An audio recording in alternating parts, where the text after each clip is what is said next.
Alright everybody, welcome back. This time we're going to be looking at G.I. Joe Ultimate's Wave 2 Lady Jaye from Super7.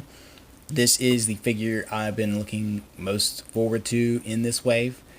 So let's go ahead and pop her out of the shipper box. Here we have, as usual, this beautiful metallic green camo packaging. And Lady Jaye's got her little dog tags right here. Covert Operations.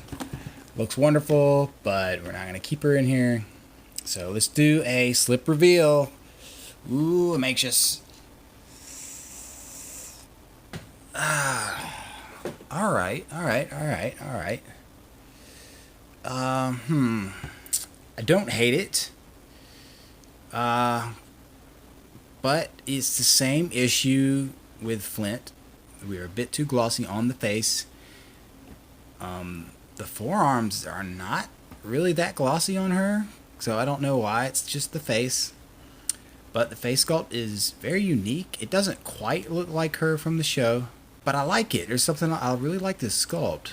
The hair looks fantastic. First impressions. The colors look pretty good too. There are a couple things I noticed that I'm like, why? But I guess we'll get to that. But first impressions are okay. Alright, let's take a look at the back. Yeah, this is what I expected. She's more of a, you know, just a little bit more animated in the sculpt, and I just don't see it in the face sculpt. But it's okay. Got her little bio here. Lady Jaye, Covert Operations, file name, Hart Burnett, Allison R. Primary military specialty, intelligence. Second military specialty, personnel clerk. Birthplace, Martha's Vineyard, Massachusetts. Lady Jaye graduated from Bryn Mawr and did her graduate work at Trinity College in Dublin, where she acquired the faint Gaelic lilt that adorns her speech. An accomplished actress and mime, as well as a studied linguist, she can easily pass as native in France, Italy, Poland, Russia, Germany, Afghanistan, Spain, and Portugal. Airborne and Ranger qualified, graduated Intelligence School, Fort Hollyburg. Qualified expert M16, M1911A1, and reflex crossbow. Lady Jaye doesn't go in for that phony wig and rubber mask brand of disguise like those jokers on Missions Improbable. She becomes the subject. Body language, subtle gesture, correct shading of dialect, the right look in the eye. Cloaked and sandaled, she can squat down with a basket of oranges in any Middle Eastern marketplace and blend in perfectly. I doubt that.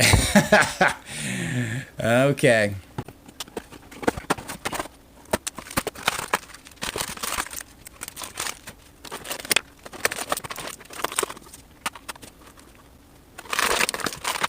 Okay.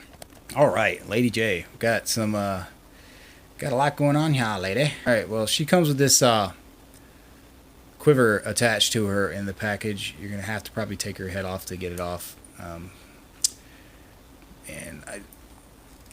Yeah, let's go ahead and take that off. All right, first off, the colors on her are perfect. I think the colors look really good. There is a little bit of mismatch in the colors, maybe.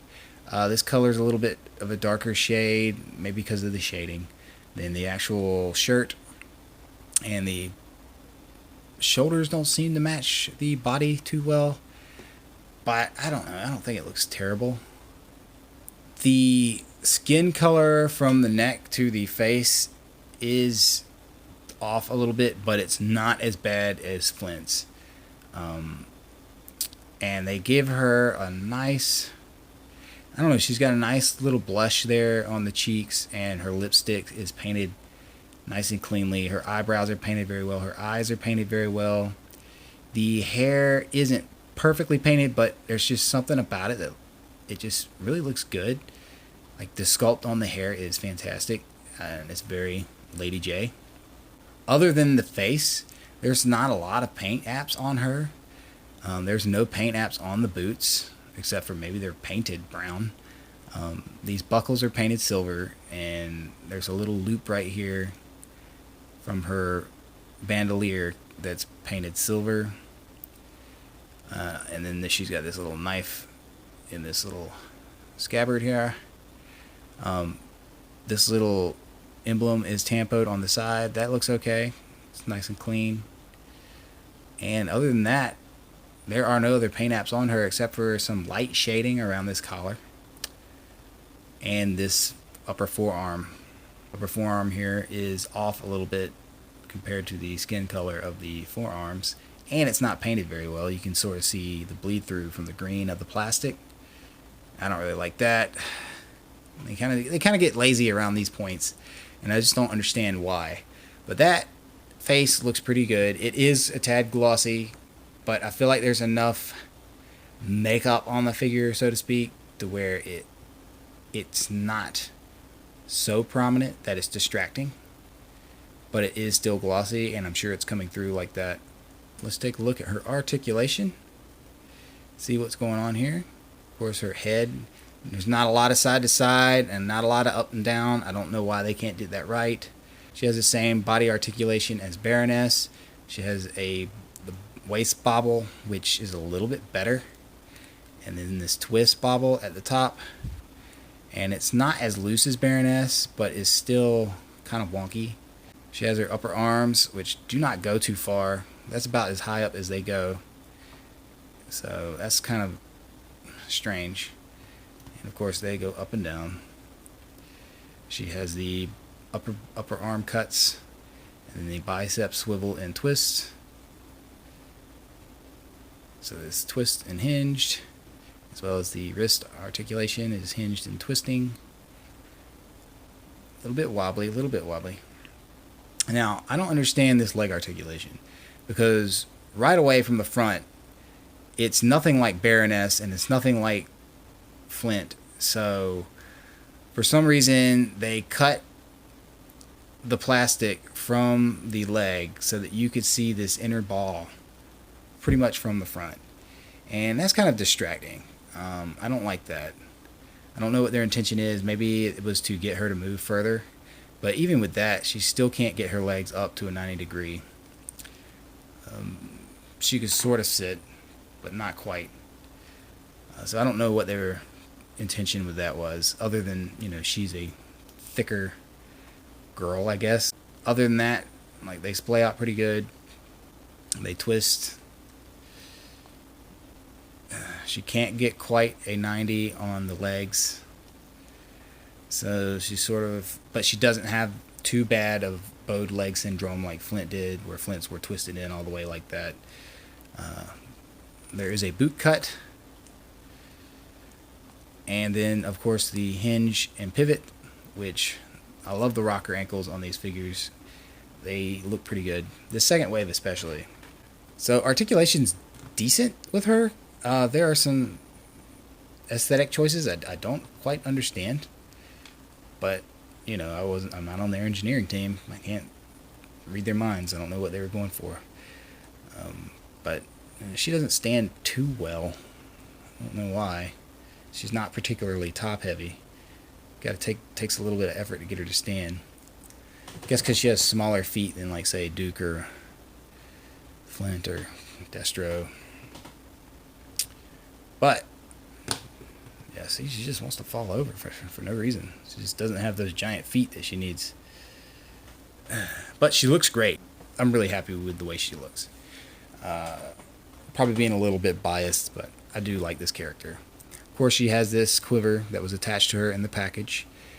This has little heads for her javelins in it. I don't think they're removable, so I'm not even going to try. But it looks good. She has this weird thing. This looks like a giant camera.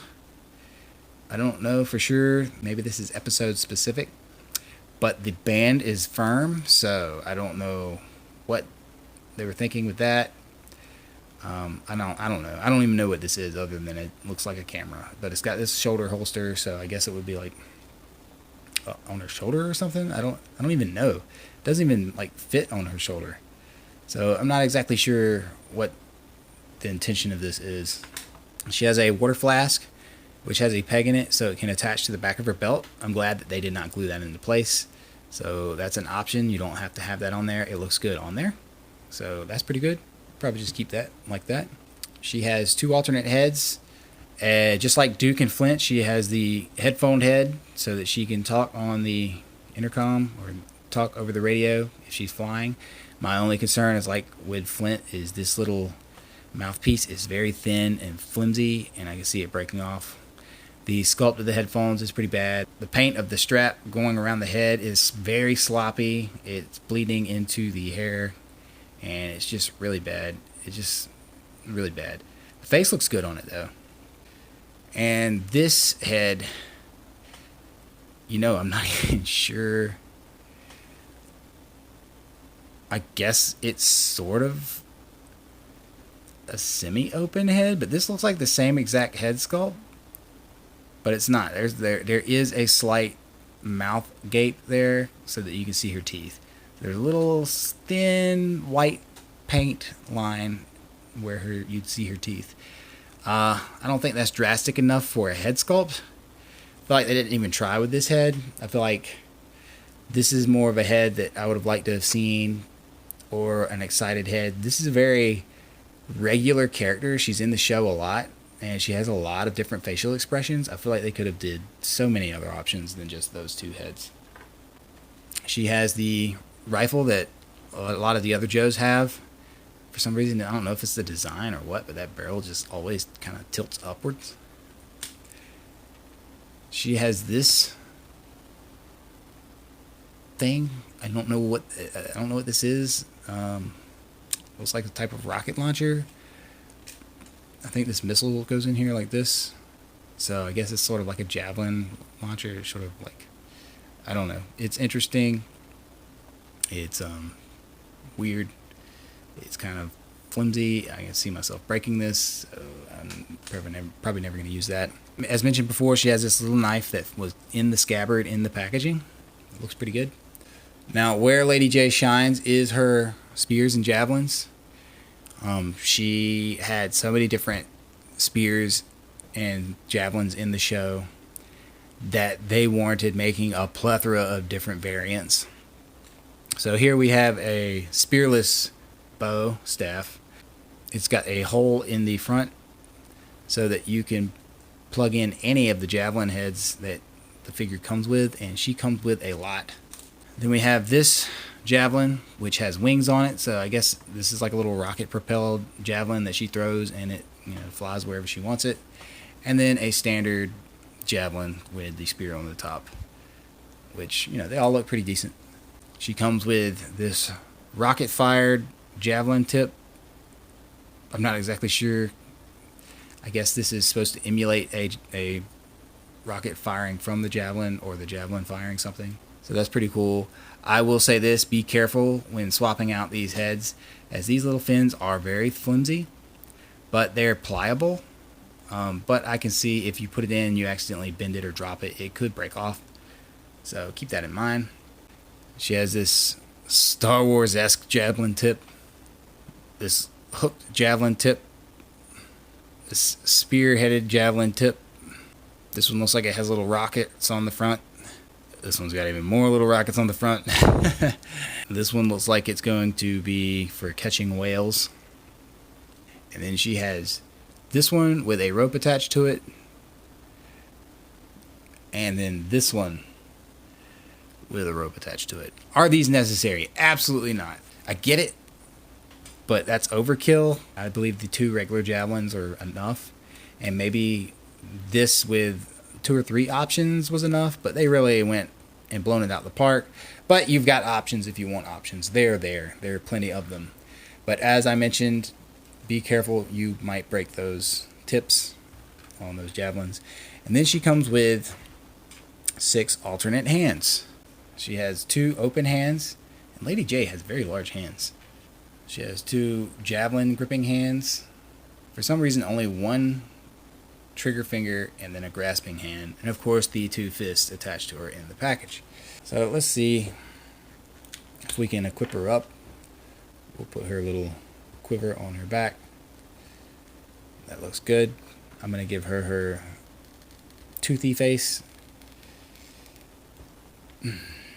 pops on there pretty good. Put the knife in the scabbard.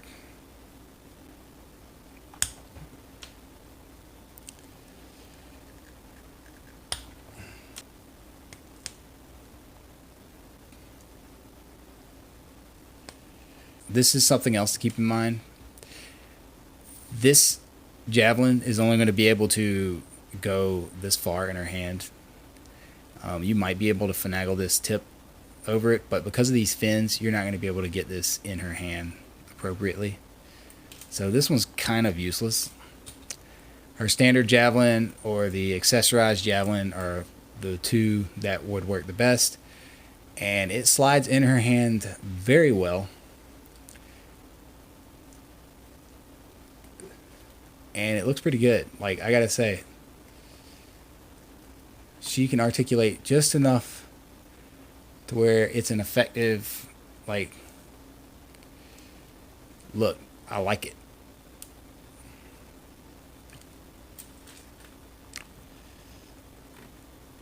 Yeah, she means business. She's gonna stab you, Bo. I like this. I like this figure. Now I noticed this here, this wear on her shoulder already, and I believe that's from her shoulder rubbing up against the hard plastic of her upper shoulder, which is a shame. So keep that in mind when you're articulating her. She's probably gonna, some of these plastic points are probably gonna cut into the plastic.